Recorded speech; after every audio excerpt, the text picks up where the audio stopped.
Hello everybody, welcome to our special program, Global Lens, Insights from the CIIE 2023 Opening Day. I am your host, Niu Honglin. Today we're live on the Bund of Shanghai, and behind us, through this beautiful window, you get to see the splendid view of the skyline of the city. And hopefully, we can serve as your window to global trade on this very opening day of the Expo. Joining me today, I have Dou Hongyu, CGTN reporter for CIIE, and Joseph Gregory Mahoney, professor of politics and international relations with East China Normal University in Shanghai. Welcome to the show. Welcome to Shanghai. Great to have both of you here. And if you'd like to catch us, you can find us on all of the CGTN platforms, including our official website, international social media platforms such as Facebook, X Space, and also all other major platforms, as well as domestic social media platforms, including Sina Weibo and also WeChat video channel. Now, grab your virtual compass and follow us to the heart of the discussion. Right, I'd like to direct my first question to Hongyu because you are the reporter for CIIE and you have been there for the very first day, super excited, and I'm very jealous. So how do you feel for the very first day? Well, I have to say that this is a massive trade event. I mean, when you walk into that venue, well, personally speaking, I was kind of overwhelmed by the size of the venue. It is held in Shanghai in the National Convention Center, and it is in a grandeur building in the shape of a clover. And there are two layers, and I think there are over 10 venues there. So no matter which venue you walk into, you will see lights, spotlights, and huge booths, specially decorated by those companies. And people there are super excited, especially on the first day, I think. I think what stood out for you, especially on the first day, is that they are debuting their products. And many of those products are put in front of Chinese customers around the world for the very first time. I think this is because, well, this is an important event, so they can use this event to increase the popularity and the visibility of their new products so that they can be popular on the Chinese market. And also, you know, it's close to the Double 11 festival. It's a Chinese shopping festival. So they want to have a good sale for their debut products. So many of them are showing their products for the very first time. And the exhibitors didn't tell me about this, but I could also smell a sense of competition. This is not just about cooperation, because the exhibitors, the companies that are offering similar services or products are showing their products at the same space. So if your company is showing your very creative new products and I am not, then it'll not be good for me. And right next to you, the other booth, the really great booth, is, wow, I can totally understand the sense of competition, but for consumers, we like that. Yeah, and in that sense, that's also a good opportunity for learning, not just for cooperation, not just a little bit competition, but also a learning platform. Yes, yeah. But I also know that you were here the previous year where it was not exactly or completely offline. So do you feel the distinguish between the previous one and this one? Anything stood out from that side? Well, exactly, because last year was under COVID restrictions. And that is one of the most obvious changes, both for exhibitors and for media workers, and also for the organizing committee, I think. So I think that a lot of exhibitors this year are trying to dig out their potential from this exhibition. And I can feel that many of the companies are cherishing this year's expo because of the removal of restrictions. Last year, when I was trying to reach out to some CEOs of transnational competitions, they told me that, well, our CEOs were back in their country because they couldn't come because of the COVID restrictions. But this year, they're not only their CEOs are coming, but also their partners and other staff members. So we're seeing lots of foreign faces this year. That is great. How about you, Mr. Mahoney, or Professor Mahoney? Though you were not there, but you have, as I remember, quite a lot of attention put on CIIE. And what's your overall impression? You know, my impression, firstly, is that, as she was saying, people are excited to be here, right? they're excited to introduce their products. They're excited to take this opportunity to try to better enter or better expand their presence in the Chinese market. But not just that, Shanghai is a great city to visit, and a lot of people stayed away for a few years because of COVID, and they've been slow to come back, or maybe they were waiting to come back with the expo. This is a global city. It's one of the great cities of the world. I've lived here for 13 years. I love living here. It's my favorite place to be. So I can sense that excitement that they would have about being here. But my impression of the expo this year is that this is really a breakthrough year, not just because we've gotten past the COVID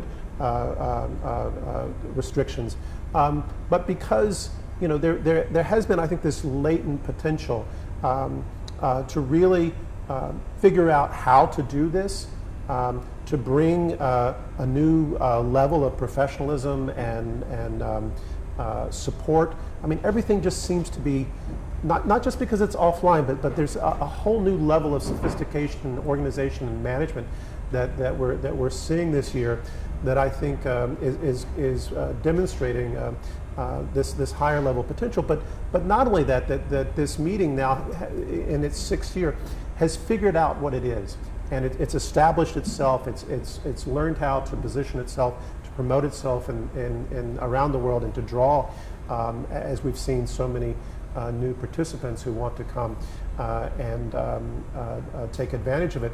And I think we've seen this with the Prime Minister of Australia coming to support it, but this larger than ever contingent of U.S. businesses who are coming, and certainly a lot of countries that have never been represented, especially from the global south, who are coming in. So I think this is a breakthrough year for a lot of different reasons, and it's an exciting time for the participants, but also Shanghai. Yes, totally. And we know that this year, in terms of only scale, actually it's 30% larger. So it's really, I would like to put it, mind-blowing, earth-shattering, and record-breaking. I love to see such an expo, and I think it's the same thing for a lot of people. They're making friends, they're trying to find out buyers, they're also trying to find out people from the upper, let's say, industrial chain, so that they can make business. So totally a very important expo happening here in Shanghai. And like you have said, this year we've seen a lot of newcomers, and also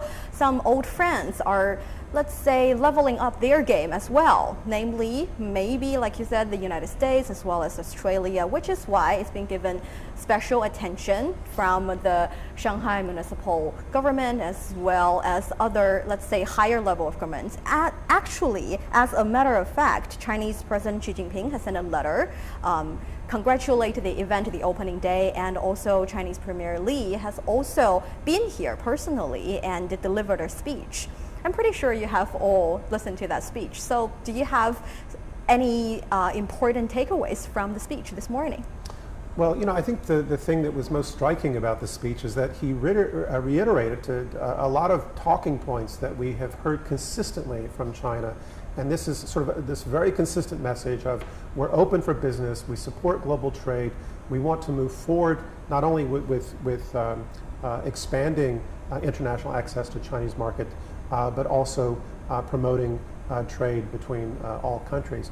And I think sometimes we're looking for a new message, but I think that the message that we're getting from Beijing is a message of consistency. This is what we support. You can count on us.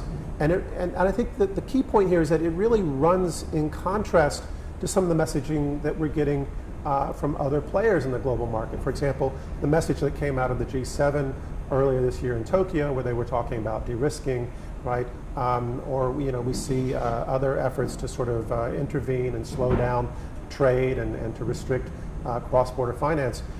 You don't see that coming from the Chinese side. China says, we're open for business, let's do business, it's great, it's good for all of us. So, and not only that, that's the purpose of this expo, is to support these efforts. So the messaging is consistent.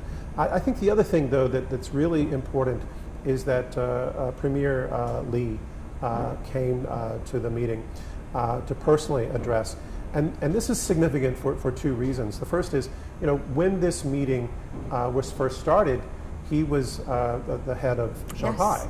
And Shanghai plays a very instrumental role, not only in hosting, but as I said earlier, as China's global city, where so much of the trade and finance flows through.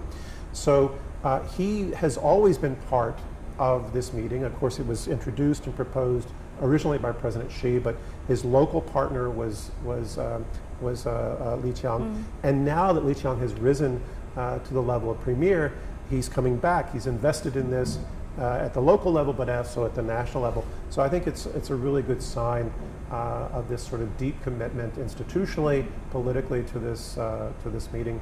That is good news for everyone who participates. Totally, and like you said, the message is totally consistent. Actually, we've seen the keyword of high-level openness for at least this is the 6th consecutive year, and that is what we want. And Chinese President Xi Jinping once said that the Chinese economy is a vast ocean, not a small pond. We want the global, let's say, any possible participants to come here to share the benefit and to make their business as well as our business better. And I think that is really a very important message.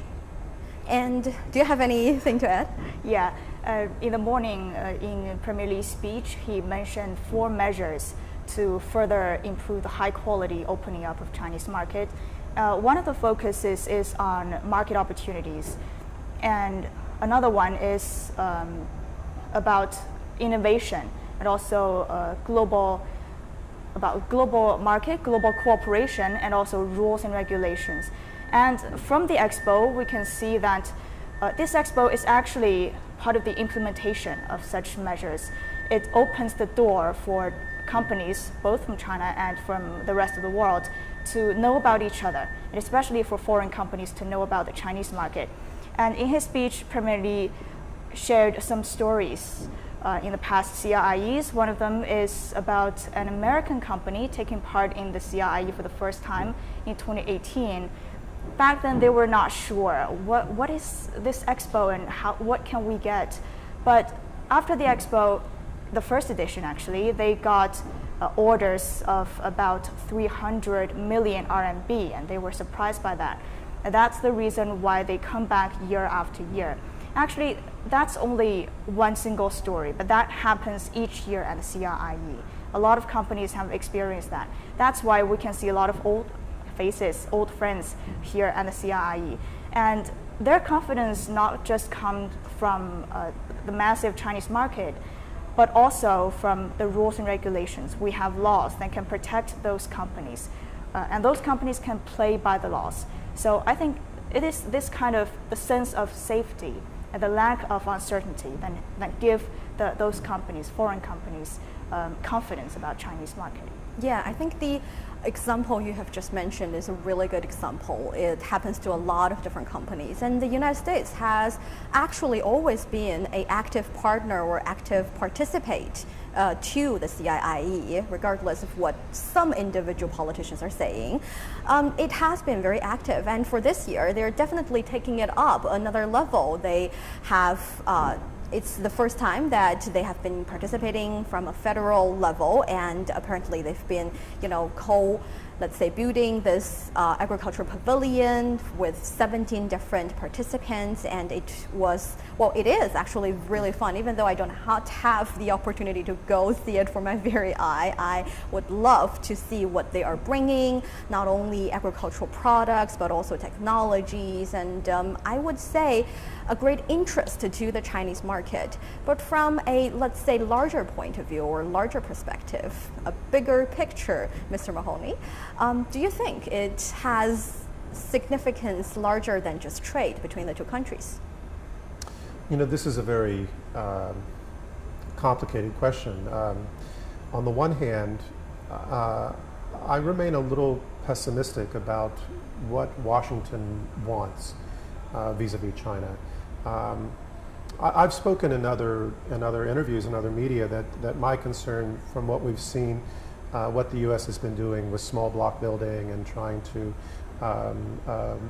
enact what Beijing itself describes as containment and suppression policy, tech decoupling and so forth and so on, that as Kissinger said when he visited recently, that we're on the cusp of a new Cold War. And that's a very dark chapter of history, And I think we all hope that that's not what's coming down the line. We hope that when President Xi and President Biden meet on the sidelines of APEC this month, that they'll be able to make some sort of progress in the relationship. My position is I'll believe it when I see it. But I think the key point is, you know, we've seen senior business leaders coming from the United States, coming to visit China this year. We've seen other key figures like California Governor Gavin Newsom. We've seen this tremendous presence of American businesses at the Expo this year. I think the message that is being sent to Washington by the American commercial sector, or business sectors, we want to do business, right? We want to sell our products. We want to be able to buy Chinese products. We want trade. We don't want a trade war. We don't want trade restrictions. We don't want financial restrictions. You know, why is it that Washington is talking about financial investment restrictions? It's because there are American investors who want to invest in China, right?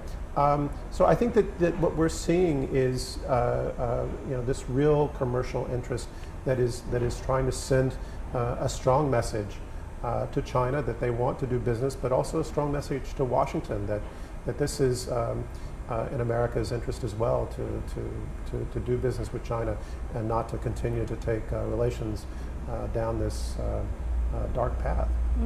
I think, well, maybe I am just being too optimistic, but I feel like the signals are relatively consistent, and like you said, not only sending to Beijing but also to Washington, and I think reasonable people would listen to that, would advise in, and I am being optimistic about Expo and also APEC. Yeah, a lot of people are being optimistic. The one problem, of course, is that we're you know, approaching an election. And U.S. politicians tend to become a little more, let's say, silly or radical or pandering to the lowest common denominator during these contests. Let's hope that that won't be the case in the coming year. But there's another view. So it's not just a view that things are going to get better or going to get worse, but that maybe we have already reached a new normal. And so now that we have this new normal, we can begin to improve it in some constructive way. So maybe we're not going to go back in time to something better as before, but maybe we're now at a position where, okay, the U.S. feels like it's got enough strategic assets in place that it doesn't feel threatened by China's rise, whatever that means. But at the same time, now we can be more constructive in the positive aspects of our relationship. Maybe that's the third option, and maybe that's the path that will open up. I suspect it is the path that will open up, because I think ultimately you have to do business with China. You have to move forward with China. Otherwise, you don't move forward. And also, it's apparently the United States market is important to China because it's the two largest economy in the world, and we want to do business for sure. But China is also focusing on a lot of other countries as well, especially the global south.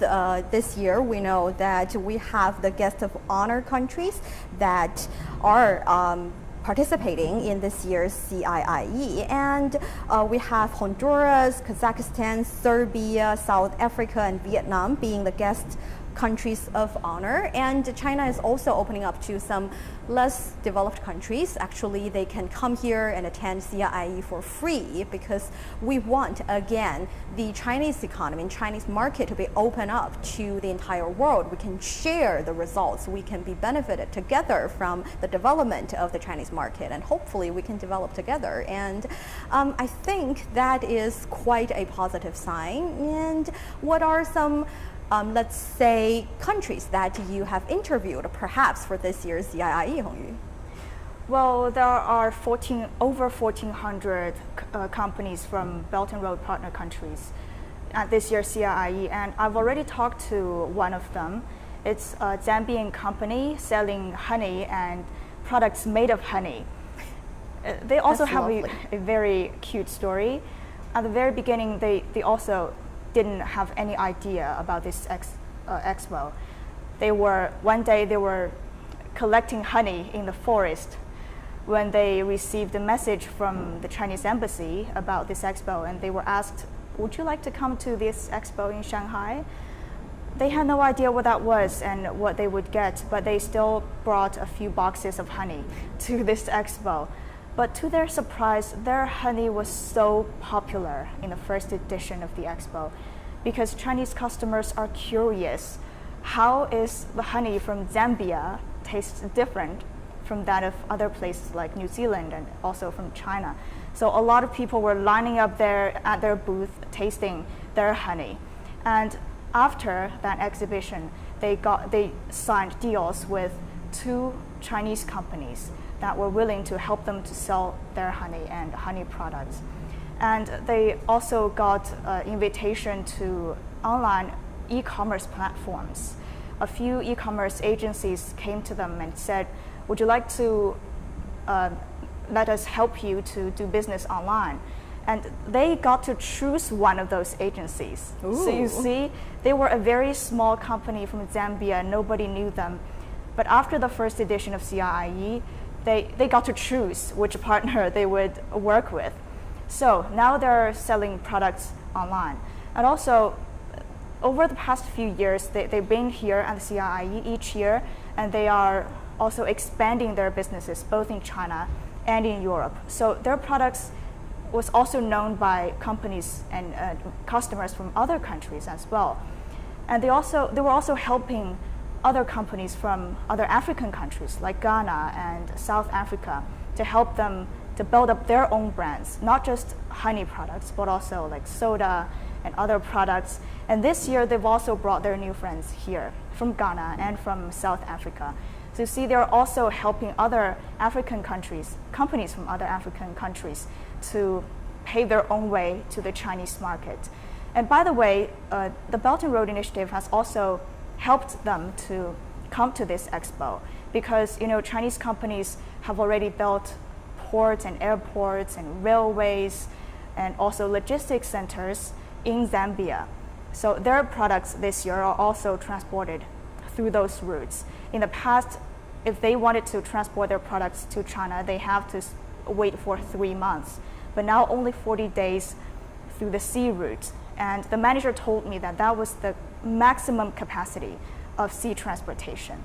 So I think the Belt and Road Initiative has helped them to enter the Chinese market, which is a quite lucrative market for any businesses in Africa. And also this exhibition is further opening the door of Chinese market and also international markets for those companies of BRI partner countries. I think that is a very lovely story, and I'd love to buy some of the honey from online. I think I can do that now. Mm-hmm. And the thing is, the expo is never only about the big name companies, the Fortune 500 companies. It's also about SMEs. It's also about bringing the name that no one has ever heard of before out to the market for consumers to know about, to fall in love with. And you mentioned BRI. This year marks the 10th anniversary of the Belt and Road Initiative, and actually we also have a specific CIIE themed railway, well, not railway, but train from Europe to China, full of the goods that will be and is actually exporting or let's say exhibiting on CIIE this year. And it has been a great, I would say, celebration in the world of trade. But as for the Global South, I'm pretty sure both Global South and BRI has been amazing and interesting concept for you, especially from the point of view of international relations and international cooperation. I remember 10 years ago when BRI was first proposed by President Xi, and there were a lot of people who thought this was a fanciful dream. And even a lot of Chinese people were like, I don't know why we want to help other people develop. Don't we need to just help ourselves? And but I think what it has demonstrated is incredible strategic vision, and it's had some challenges, but it's also grown and adapted and already achieved tremendous outcomes and success, and it's still growing to this day. And increasingly, we're seeing more and more breakthroughs in terms of major projects starting to produce the desired outcomes. Now, I think, you know, if we talk about this, as you were talking about it in terms of connectivity, but also, as you were saying, the global south, right? It's important for China as a matter of principle, but also as a matter of good economic sense, to grow with the global south, right? In other words, there are opportunities to grow and develop in these win-win paradigms. So we can go in and from the Chinese perspective, we can go in and we can help build your infrastructure. Other firms can come in and help, you know, firms like Huawei or Alibaba or whoever can come in and help build digital infrastructure. And then not only do you have the connectivity of the roads, the ports, the railways, but you also have you know, these low-cost, solar-powered digital stations that are allowing these developing and emerging markets to participate in what we call the fourth industrial revolution. So now you have this Zambian honey company that can get its product to the market, but they can also be doing their online business through these other forms of connectivity that have followed BRI. Now, that sort of value added, right? And it was one of the things that we see with BRI, but also CIIE, is that it's not just about resources, it's not just about energy or other types of things, but new products, value-added products that are growing the economies of both these countries like Zambia or Honduras or others, as well as satisfying, as you said, the Chinese curiosity, the taste bud. What does honey from Zambia taste like, right? And if it's good, they'll keep buying it, of course. So I think all of these things are exciting. But they're particularly exciting because, you know, China is part of the global south, and it's the first major country of the global south to break through these old, let's say, post-colonial or neo-colonial or hegemonic or neo-hegemonic or neo-imperial, whatever term you want, paradigms that had restricted the growth and development of a large part of the world, of the global south in particular. And China found solutions. They were able to develop and find their own path forward. And now they are realizing, well, in order for us to continue to grow, but also, you know, because it's the right thing to do, if we can work with these other countries, if we can build, but then also improve their economy, this adds value to BRI, right? So all of these things become synergistic and leads ideally to the increases in growth that we've seen. And of course, we've already seen tremendous growth in Southeast Asia. This is one of the reasons why I think Vietnam has been featured so significantly, and not just in this meeting, in other meetings, where the BRI projects have really matured. It's where they went in first, but where they've really matured is in Southeast Asia. And we expect that success now to extend over to the Middle East, to Africa, and then onward to Latin America. It's a very exciting development, and the projections for improvements to global trade coming out of the UN and other international agencies are very, very promising at this point. Yeah, and I think one thing very beautiful about BRI is that it would fit into the situation of that country that we're trying to help or cooperate with. We do not make a plan for every country to just follow. It's like we ask what you want and we try to cooperate in the way that you want and I also want. That is what we call a win-win cooperation.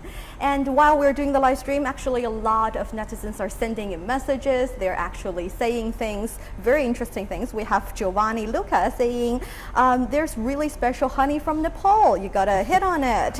And because bees feed on a special flower. See, I am being recommended with multiple choices of honey. That's the beauty of a import expo. You can face different kind of products and you can make a choice as a consumer. And we also have many of our friends saying hello from multiple platforms. So if you're watching right now and if anything you want to say, just sending messages through any platform you're on, no matter if it's our official website or Facebook or XPlace or WeChat, let's say WeChat video channel or Weibo. See, that's the thing. When you have multiple choices, you can make the things better, and that's the beauty of an expo. And when it is an expo, or let's say it will have a certain theme, and for the Import Expo, its theme is import, and actually it's the biggest and the first expo focusing on import. Yet there are still some voice of criticism. Some people would suggest that it's merely an expo for that 5 days, and you come in, you bring your product, you feel like you've been signing deals, but it's just not enough. It's not more than, even someone would say, suggest it's not more than a political gesture. And how do you feel about that? Well, you know, we heard this kind of criticism, I think, from the European Chamber of Commerce in China. And I found the criticism a little amusing because they said, for example, that half the deals that they had signed in the past had not been executed. And I tried to find some independent sourcing on that data, and I couldn't find it. But then I also wondered, well, what's a good standard? You know, like how many, you know, because sometimes people are experiencing a euphoria at an expo. I tried to see if there was any data related to the World Expo, the next one, which will take place in Osaka. You know, is there any data that says what's a good standard? But I couldn't find anything, so I don't know. But what I can say is a couple of points on this. First, I was looking at social media this morning. My mother is Danish, and so I follow the Danish embassy in China, and they were really excited about coming to CIIE. They were really talking up. They were excited to come to Shanghai, get out of Beijing, but also they were excited to introduce their products to the expo. At the same time, you know, I talked to, because this is a global city, there are so many businesses here, and I know that we've had some difficult times because of COVID, but even before COVID, I was hearing from some sources that some European companies were struggling to compete.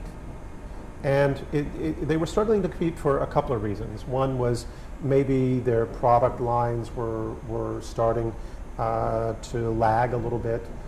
You know, for example, in Chinese automobile manufacturing, they've really surged ahead. China's a leader now in EVs.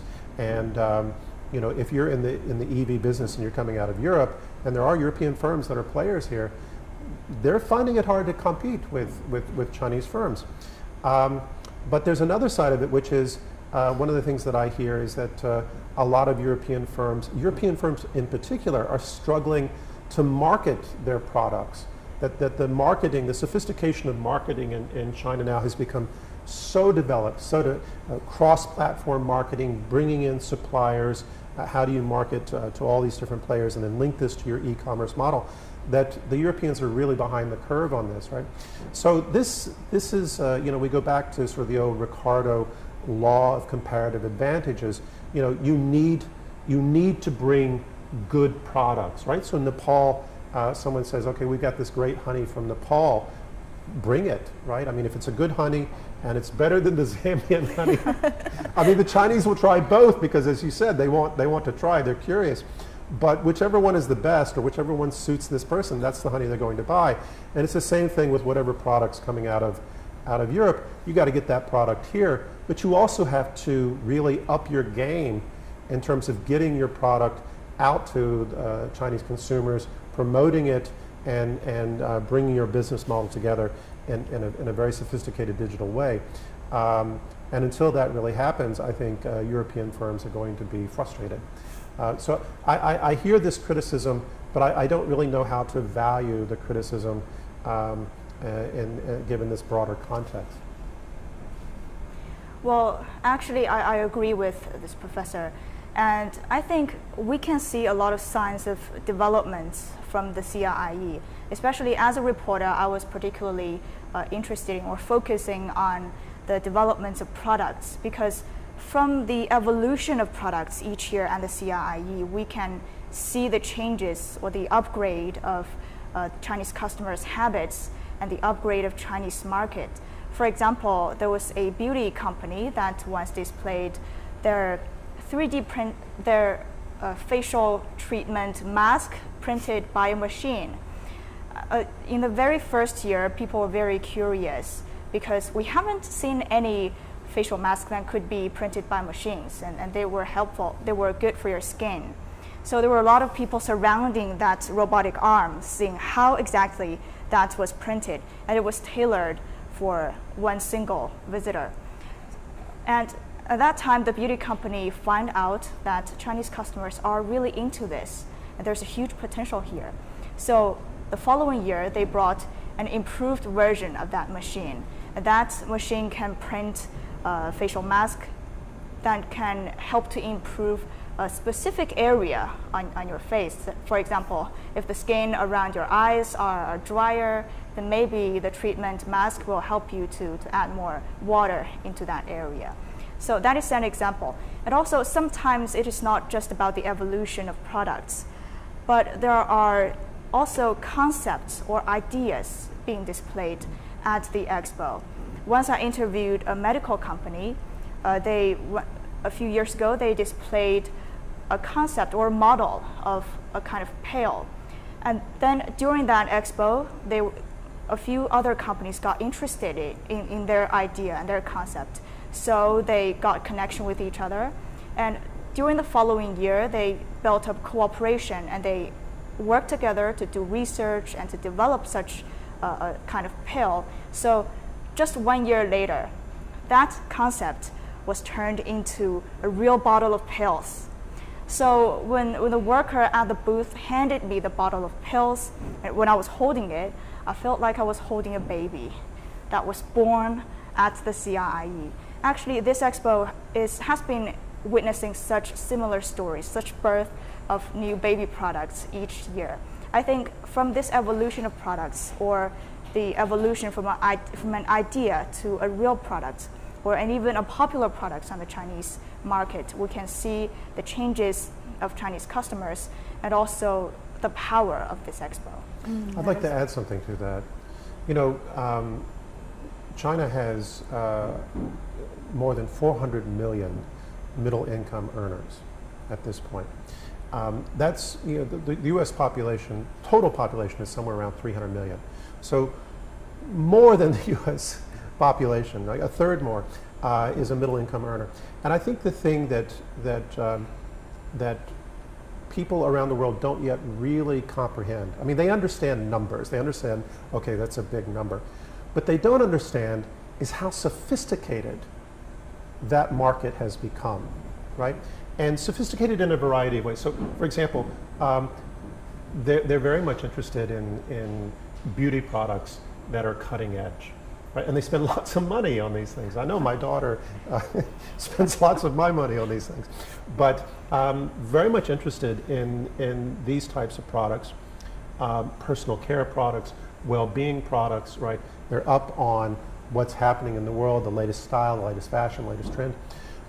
Very, very conscientious about health, food, green food, organic food, right?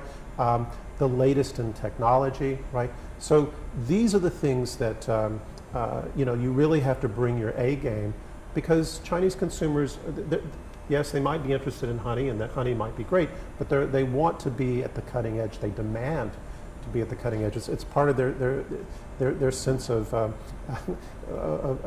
being one of the more advanced economies. Their sense of dignity is we can afford the very best.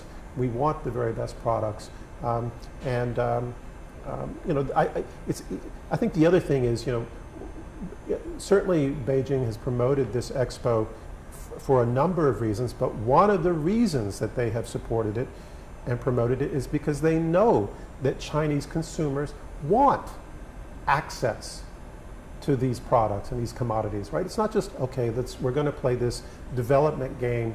It's people want, right? They want access to the very best things in the world.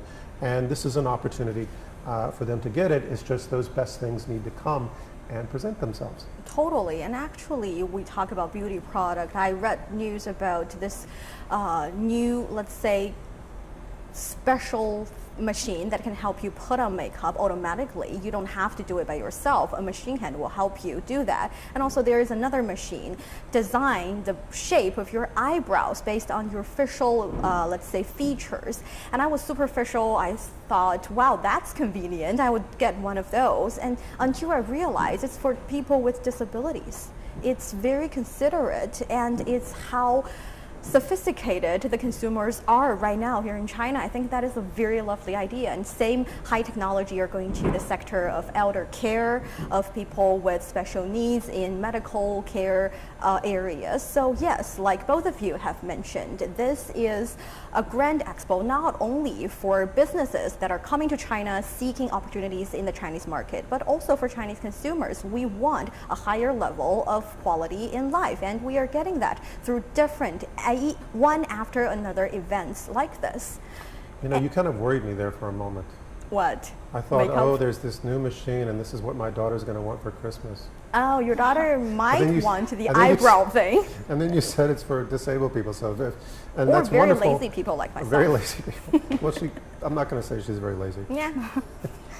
Yeah, that's the thing. But she does like makeup. Yeah, well, it's not a matter of like or dislike. Sometimes we just need it. She loves yes, it. You will understand later. I will never understand. It's too late for me already. Aw. And the thing is, when it comes to the kind of statement saying that, well, what can you do for just 5 days? I have to tell you, the Import Expo is not just a 5-day event. It's more like a 5-day plus 365-day thing, because a lot of deals are signed, and after the signing of the deal, you have to deliver the results. And we do have different platforms and different organizations helping to achieve what the deals are signing at. And for example, we have the Hongqiao Import Commodity Exhibition and Trading Center, also some people call it Hongqiao Pinghui. It is committed to becoming a centralized showcase for CIIE achievements, a hub for imported goods, and a gathering place for international trade enterprises.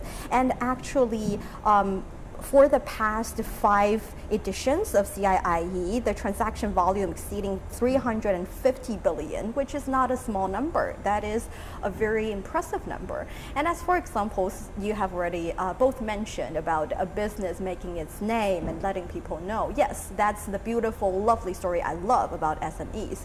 But I have to say, actually, big name companies are benefiting from the expo as well. I know a fast fashion brand, the Uniqlo, they have been participating in CIIE for the 4th consecutive year, and they even have special debut just for CIIE. And their special debut for CIIE, actually the sales of several of the products doubled just after CIIE. So actual results are happening, and as a business, if you really use CIIE as a, let's say, place for advertisement, it actually happens, well, good results actually come out of it.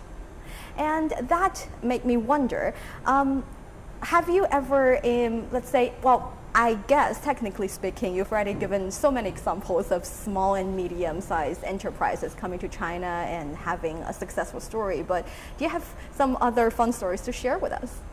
Well, also micro and media companies? Yes. Well, actually, last year I was paying too much attention on those big companies. So this year I was kind of shifting my focus to those smaller names, and even those still not quite known by people. I talked to an exhibitor from Bangladesh. Actually, that was the only Bangladeshi company coming to the CIIE, but they have been here for at least 4 years. Maybe this is the 5th year or the 6th year. The founder was just a student in Shanghai, a college student. He was doing his PhD, and he decided to let Chinese people know more about the cultures and products from his hometown. So he started his own business selling Bangladeshi jute products. Jute is a kind of fiber made from a kind of tropical plant. We are not that familiar with tropical plants here, especially Niu and I are working in Beijing, so we are not familiar with such kind of fiber or what kind of products it can make, and is it eco-friendly, and what can we do with them, and are they beautiful? After they came to this first CIIE, they found that Chinese customers were so into those kind of naturally made handicrafts, like baskets or bags or carpets. So they kept coming year after year. Now, he's still a student, but he's already built his own family here and had his very cute daughter.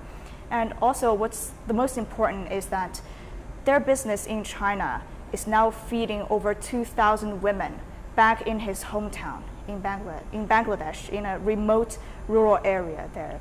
And they told me that before they got this job, they were just housewomen. And many of their children couldn't get education because they didn't have money. But after that, they got a lot of money and their children can go to school. And those women in those rural areas can be more independent. So we can see that this exhibition has helped this company to reach back into his own home. And I think another important point is that this exhibition is lowering the threshold for such small businesses from the least developed areas in the world to get into the Chinese market. You know, the exhibition is not for free. If you want to come and attend, you need to pay a certain amount of money for a larger booth or a small booth. But for countries from the least developed areas in the world, they can get a free booth. So the Bangladeshi company got a free booth, which makes it so easy for them to show their products to the Chinese customers. So I think it is quite important for us to give them an opportunity to lower the threshold for them to enter the Chinese market. We know that those big names have their own pieces of cake from the Chinese market, but I think those small companies from less developed areas also deserve a bite.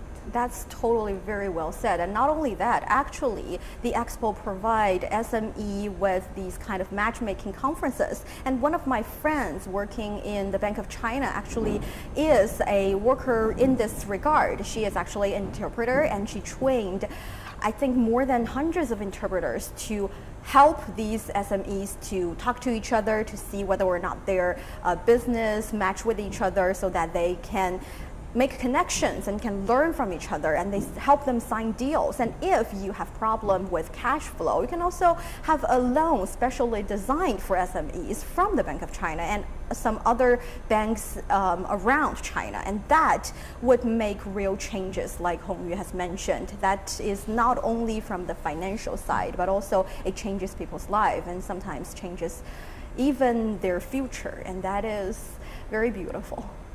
And when it comes to SMEs, Hongyu has also mentioned that culture is a very interesting part of the game, because we've seen some people bringing not only their product but also their culture or their ritual to the expo for the world to see. Actually, I think Honduras, being one of the guest of honor countries for this year's CIIE, they wanted more tourists in their country, so they have been coming here and talking about their tourist attractions and destinations. And I believe for the coming 4 days, it will be a great hit.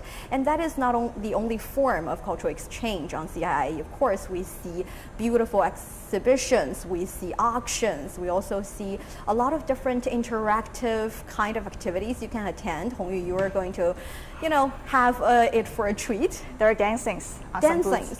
Yes, and also I think there are concerts. I know there is something called a high tea concert featuring not only traditional Chinese music, but also different types of music from all around the world. There is even an electronic type of music that is supposed to be healing and giving you therapeutic effect. You can try it. Go definitely try it and let me know how it feels. Yeah, I will. Yeah, and that is very interesting. So how do you think, or what do you take on the importance of cultural exchange, not only in CIIE, but also in a larger, let's say, level? Because we always say China would love for the world, for different civilizations to talk to each other, to learn from each other, and to appreciate each other. Well, this is also a very big topic. I'd like to just add one point to the earlier question, and then I'll get into Sure. the culture question. You mentioned Uniqlo, and Uniqlo is a really good case study of a international firm that has come into China and been very successful. And what is unique about Uniqlo among the fast fashion competitors is that they are known to produce higher quality products. Right, so I don't want to name other companies in a negative sense, but some of them have closed their operations in China in the last couple of years, and even globally. But you know, if you go to like online sources, GQ, whatever, which are what are the best producers of T-shirts, right? Like the Uniqlo T-shirt for men always shows up as like one of the like standbys, like if, you know, like because if you're a guy and you don't really know anything, where do you buy a good shirt, right? So I got 2 kids. I buy a lot of clothes from Uniqlo. Why? Well, because they make good quality clothes, and they've got an outlet 400 meters from me, and then another one 600 meters from me. So coming and going, whichever way we're getting home, you know, we go past a Uniqlo. But when I was in Europe this summer, there was only one that I recall. I did a search, and it was in Milan, and near the Duomo, near the high fashion part of the city. But what was also interesting is that when I went walking around the Duomo in Milan, I also saw a lot of Chinese brands that were then competing. But it raises the question: why isn't Uniqlo, which makes a good product, why aren't they have deeper penetration of the American market? Why don't they have deeper penetration of the European market? And I don't know the answer to that question, but I do know that they're doing very well here because they provide a product that people like and want. And maybe it's also because they're being supported by continuing or developing their relationship through initiatives like the Expo. Now, to talk about culture, you know, what we've heard from President Xi and other senior leaders is the importance of people-to-people exchanges, right? And people-to-people exchanges can take place in a myriad of forms. It can be, okay, tourism, it can be scholars or people, it can be officials visiting, or it can be all of these pavilions coming in order to demonstrate their products. But these products are oftentimes, if you talk about the jute product or the honey product or the organic food coming out of Denmark, Denmark and China, actually they have a lot in common now.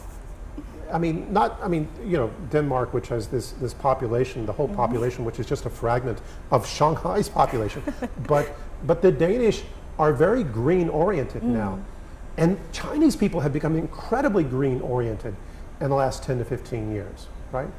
Food security, clean air, clean water, all of these things. These are core values of middle-income earners in China. And these are core values in Denmark, and so they can produce art. Marvelous. But that's a cultural connection. There are profound cultural differences, but there are also cultural connections. And the extent to which people can become more aware of what they have in common, right?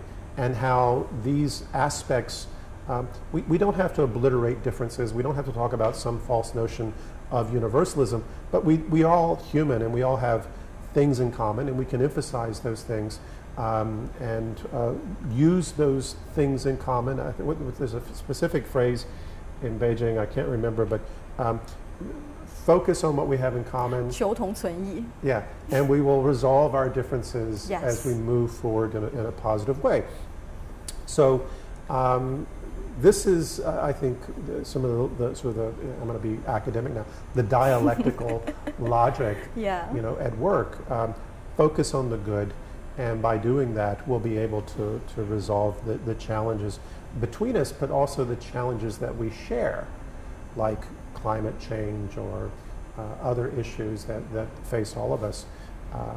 So yeah, I think that this is interesting. But the other side of this is that yesterday, by the way, my university, East China Normal University, had its global fair. And all the countries of, and by the way, just a little promo for my university. My university is number 4 in China for international programs, but number 1 in Shanghai. Impressive. And so we have tremendous number of international students. And so they had this massive fair yesterday, all these different students manning their country's booths. My daughter, although she grew up in China, she's half Chinese, she was in charge of the American booth, right? And so another student who's from Hungary was promoting Hungarian food and culture, and there were guys from Pakistan who were demonstrating dances.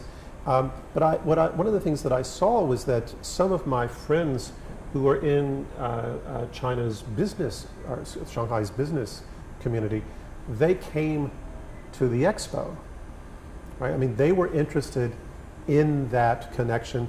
They were looking to make connections. They were looking possibly for people that they might want to hire, people from different countries, because they have different commercial interests in different countries. So all of these things are part of the same spirit that we see that's being promoted through the people-to-people exchanges that are taking place through the expo itself. Yes, that is very well said. And our netizens watching from all of our different platforms are sending in messages. They tell us what they're watching. Some of them are from the United States. Some of them are in Xuzhou. Some of them from watching in Beijing. And they really like the phrase 求同存异 apparently. And we also have people saying that Africa has really good coffee. Hopefully, people in the expo would be able to enjoy coffee products from Africa, and that is lovely. I agree. And for those of you who are watching, this is a special program coming to an end, and it focuses on the key takeaways, on the insights of the opening day of China Import Expo, the International Import Expo. And this is our roundtable discussion. At the end, I feel like I am left with awe and inspiration, and hopefully you the same. And through the window, you get to see the splendid view of Shanghai, and hopefully using our program as a window, you would have a sneak peek of the splendid world of trade. This is Niu Honglin, and today I am with Professor Joseph Mahoney from Professor Mahoney from the University of East China Normal University, yeah. And also we have Do Hongyu, our very own reporter covering CIIE. Thank you guys so much. It's great to have you on the table. Thank you. Thank you guys for watching the show. If you want to catch more interesting shows, informative ones, entertaining ones, stay with CGTN. Find us on all of the major platforms. And until then, keep the conversations going and always keep the ideas flowing. Thank you very much for watching. I'll see you next time.